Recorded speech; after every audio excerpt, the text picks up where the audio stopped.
امام سجاد علیہ السلام درس دے رہے تھے، دوران درس مولا رو پڑی۔ ہم نے پوچھا مولا آج آپ کو کون سا غم یاد آیا؟ اجرکم من اللہ، اجرکم من اللہ، اجرکم من الزہرا، تجھے زہرا اجر دے۔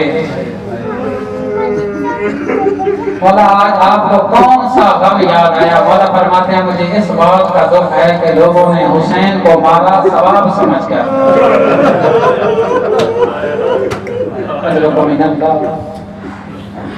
لوگوں نے حسین پر خنجر چلائے ثواب سمجھ کر۔ ہر کوئی 9 محرم کو آ رہا تھا میرے بابا کو مارنے کے لیے ثواب سمجھ کے۔ اتنا مظلوم ہو گیا تھا میرا بابا، اتنی جہالت آ گئی تھی لوگوں میں کہ لوگ حجت خدا کو قتل کرنے کے لیے آ رہے ہیں اور ثواب سمجھ کے آ رہے ہیں۔ اجرکم من اللہ، اجرکم من اللہ۔ روایت کہتی ہے مقتل میں آپ نے دیکھا کہ امام سجاد 9 محرم تک بیمار نہیں تھے۔ 9 محرم تک سید سجاد بیمار کربلا نہیں تھا۔ راوی کہتا ہے میں نے دیکھا 9 محرم کا دن ہے، جسے رونا نہ آئے فقط رونے کی شکل بنا لے، حسین کے غم میں اس پر بھی جنت واجب ہے۔ 9 محرم کا دن ہے، سید سجاد کے ہاتھ میں تلوار ہے، زرہ پہنی ہوئی ہے، بابا کے سامنے آ کے کھڑے ہوئے اور کہا ہے حجت خدا مجھے جہاد کی اجازت دے۔ مولا نے پوچھا سجاد بیٹا کیا کرنا چاہتے ہو؟ جو آنکھ رونا چاہتی ہے۔ کہا بابا میں دیکھ رہا ہوں کہ فوجی اشقیاء نے اپنے خیمے ہمارے خیام کے سامنے لگائے ہیں، ان کی آوازیں میری پھوپھیوں کے کانوں تک آ رہی ہیں۔ اجرکم من اللہ، اجرکم من اللہ۔ بابا میں چاہتا ہوں کہ جا کر ان کے خیام اکھوڑ دوں اور انہیں دور بھگا کے آؤں۔ مولا فرماتے ہیں سجاد آج میری امامت کا آخری دن ہے، کل تیری امامت شروع ہو جائے گی، آج جو یہ کرتے ہیں انہیں کرنے دے، کل تیری امامت شروع ہوگی، پھر جو تیرے جی میں آئے ان کے ساتھ کرنا۔ اجرکم من اللہ، اجرکم من اللہ۔ پھر مولا نے سید سجاد کو اپنے سینے سے لگایا۔ مولا فرماتے ہیں سجاد تیرا جہاد کربلا میں نہیں ہے، تیرا جہاد کوفہ و شام کے بازاروں میں ہے۔ اجرکم من اللہ، اجرکم من اللہ۔ مولا فرماتے ہیں سجاد خدا کا دین محتاج ہے تیرا کوفہ اور شام کے بازاروں میں جانے کے لیے۔ اجرکم من اللہ، اجرکم من اللہ۔ عزادارو یہ وہ امام ہے جس کی امامت کا پہلا دن جب شروع ہوا نا شام غریبہ میں، پہلا مسئلہ علی کی بیٹی نے آ کر پوچھا سجاد یہ بتا باہر خیام کو آگ لگ گئی ہے، اب خیام میں جل مریں یا باہر نکل جائیں؟ مولا فرماتے ہیں جان کی حفاظت واجب ہے۔ علی کی بیٹیوں سے کہا باہر چلی جاؤ۔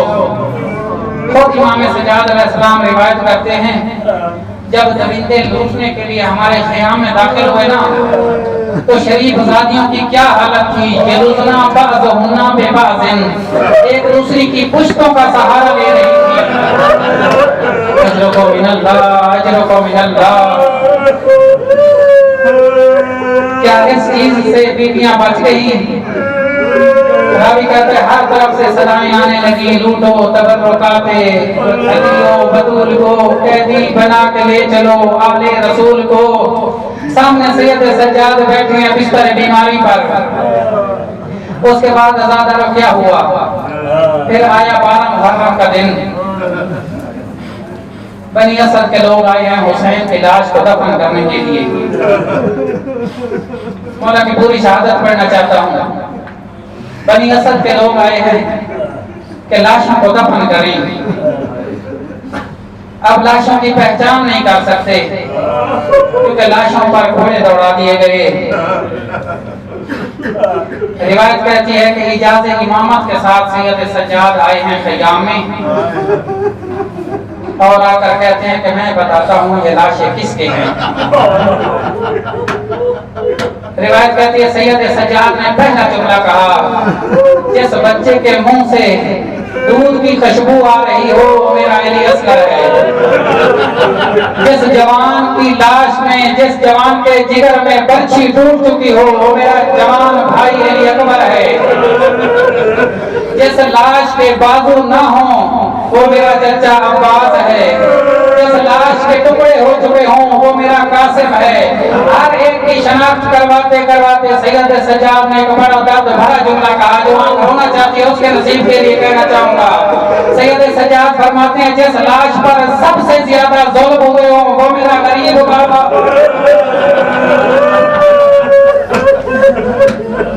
جس لاش پر سب سے زیادہ ظلم ہوئے ہوں وہ میرا غریب بابا حسین ہے۔ اجرکم من اللہ، اجرکم من اللہ۔ راوی کہتا ہے پھر آیا ہے سید سجاد کوفہ کے بازار میں۔ خود امام سجاد علیہ السلام روایت کرتے ہیں کہ جب ہم کوفہ کے بازار سے گزر رہے تھے نا، عورتوں کے ہاتھوں میں پتھر تھے، ہمارے سروں پہ پتھر مار رہی تھی۔ سید سجاد فرماتے ہیں ایک عورت تھی جس کے ہاتھ میں آگ تھی، اس نے آگ ہمارے اوپر گرائی۔ سید سجاد فرماتے ہیں میرا امامہ جل گیا، میرے ہاتھ پابند تھے، سر پہ امامہ جل رہا تھا۔ اجرکم من اللہ، اجرکم من اللہ۔ روایت کہتی ہے پھر آیا ہے شام میں یزید کے دربار میں، سامنے کھڑا ہے دیکھ رہا ہے سجاد۔ یزید پوچھتا ہے ان میں علی کی بیٹی کون ہے؟ پھر کہتا ہے اے علی کی بیٹی مجھے یہ بتا کہ کربلا میں اللہ نے تمہارے ساتھ کیا کیا، اللہ نے تیرے بھائیوں پر مجھے کیسے فضیلت دی۔ بیٹی فرماتی ہیں اس کو دی ابنت دل کا، وہ ہمارے آزاد کردہ غلاموں کا بیٹا، خاموش ہو جا۔ میں نے کربلا میں ماں رہی تو اللہ جمیلہ، میں نے کربلا میں جو بھی دیکھا وہ اچھا تھا، اس سے زیادہ ہمارے لیے فضیلت کیا ہو سکتی ہے کہ اللہ کا دین بچا میرے بھائیوں کے خون سے۔ اجرکم من اللہ، اجرکم من اللہ۔ جب ہندا کو پتا چلا نا کہ علی کی بیٹی دربار میں آ گئی ہے، دو روایتیں ملتی ہیں۔ پہلی روایت یہ ملتی ہے کہ ہندا پردے کے پیچھے آ کر کھڑی ہوئی اور آ کر کہتی ہے یزید حیا کر، یہ رسول کی بیٹیاں ہیں۔ دوسری روایت یہ ملتی ہے کہ ہندا نے اپنے سر سے ردا اتاری اور ننگے سر دربار میں آ گئی۔ جب یزید نے دیکھا نا برداشت نہ کر سکا، کہتا ہے تو ننگے سر دربار میں کیوں آئی ہے؟ اس نے اپنی عبا اتاری اور ہندا کے سر پہ ڈالی۔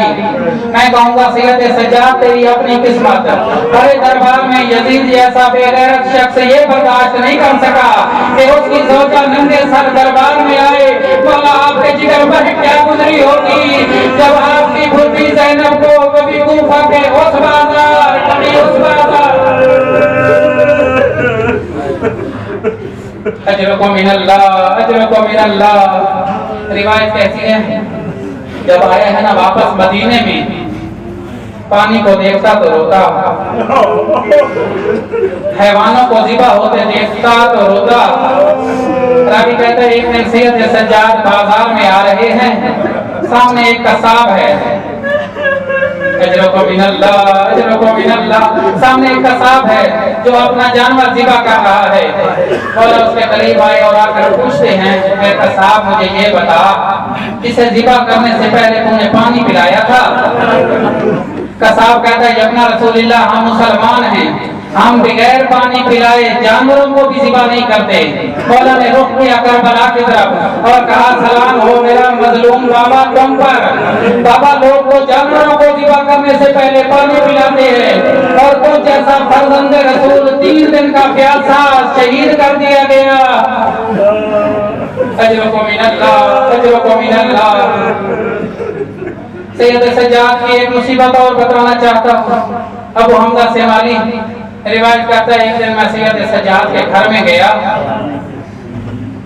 میں نے دیکھا مولا کے صحن میں ایک خاتون ہے جو دھوپ پہ بیٹھی ہے. جو چھوٹی اولاد والے بیٹھے ہیں ان کے لیے کہنا چاہتا ہوں, جو بے اولاد بیٹھے ہیں اسی بی بی کے ساتھ توسل کرنا, اگلے سال یہی بی بی آپ کی جھولی آباد کرے گی. ابو حمزہ سیمانی کہتا ہے میں مولا کے گھر میں گیا, دیکھا ایک خاتون ہے جو دھوپ پہ بیٹھی ہے. جو سید بیٹھے ہیں ان سے معافی مانگ کے یہ روایت کرنا چاہتا ہوں, اگر روایت کے جملے نہ ہوتے میں کبھی نہ پڑھتا. ابو حمزہ سیمانی کہتا ہے میں نے سمجھا شاید یہ مولا کی کوئی کنیز ہوگی جس نے کوئی غلطی کی ہوگی اور مولا نے اسے دھوپ پہ بٹھایا ہے. ابو حمزہ سیمانی کہتے ہیں میں مولا کے قریب گیا, میں نے کہا مولا اگر اس نے کوئی غلطی کی ہے تو اسے معاف کر دے, گرمی کا عالم ہے, یہ دھوپ پہ بیٹھی ہے. ابو حمزہ سیمانی کہتے ہیں میری زندگی ختم ہو جاتی ہے میں سید سجاد کے سامنے یہ جملے نہ کہتا. مولا نے میرے منہ پہ ہاتھ رکھا اور کہا ابو حمزہ سیمانی آگے بات نہ کرنا, یہ میری کنیز نہیں, یہ تو میری ماں رباب ہے. جس دن سے کربلا سے واپس آئی نہ اس نے ٹھنڈا پانی پیا ہے نہ یہ سائے پہ بیٹھی. اجرکم من اللہ, اجرکم من اللہ. منہال کوفی ایک دن کہتا ہے سید سجاد سے, بس آخری جملہ مصاحب کا کہنا چاہتا ہوں پھر تابوت برآمد ہوگا.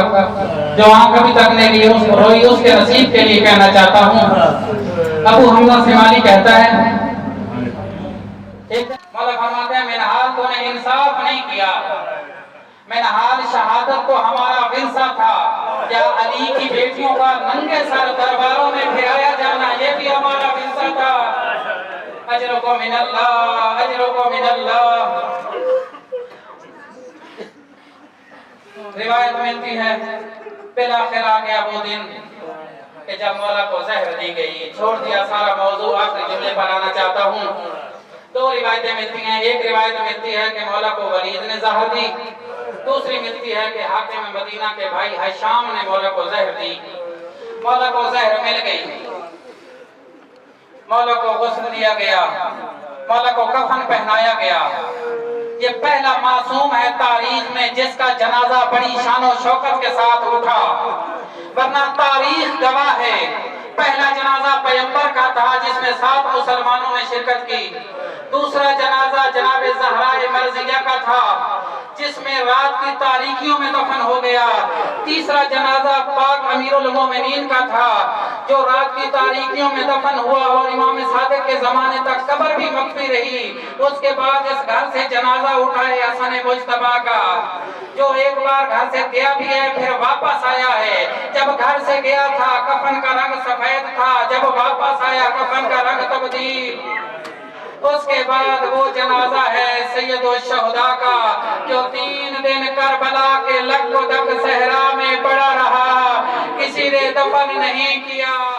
وَسَيَعْلَمُ الَّذِينَ ظَلَمُوا أَيَّ مُنقَلِبٍ يَنقَلِبُونَ. ماتم حسین.